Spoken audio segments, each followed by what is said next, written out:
صبر کی اسلام میں بہت اہمیت ہے.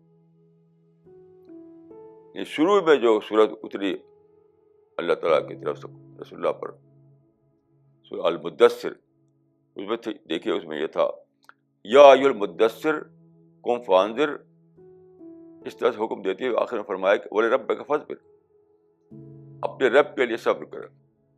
Cap patience for the sake of God, یعنی رسول اللہ کو حکم دیا گیا کہ تم انتظار کرو اور بصیرت و اخلاق کو درست کر کے لوگوں کو بتاؤ کہ بصیرت و اخلاق کو درست کر کے رہیں دنیا میں.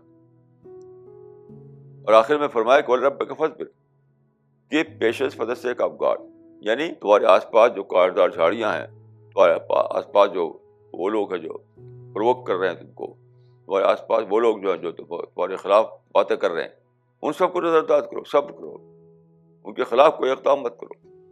صبر کا مطلب یہی ہے کہ ناموافق چیزوں کو اوائڈ کرتے ہوئے اپنے مشن پر لگے رہنا.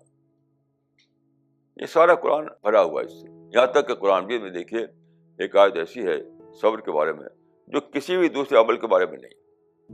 اس میں ہے کہ سب سے زیادہ ریوارڈ ملے گا صبر پر، سب سے زیادہ، بغیر حساب. کیسی عجیب بات ہے، صبر کرنے والوں کو انلمیٹڈ ریوارڈ ملے گا، کسی اور عمل پر ایسا نہیں ہے. کیوں ملے گا؟ اسی لیے ملے گا کہ انہوں نے اللہ کے نقش تخلیق کو ایکسیپٹ کیا. اللہ کے نقش تخلیق کو ایکسیپٹ کیا، یعنی اللہ نے اپنے نقش تخلیق کے مطابق سب کو آزادی دی تھی.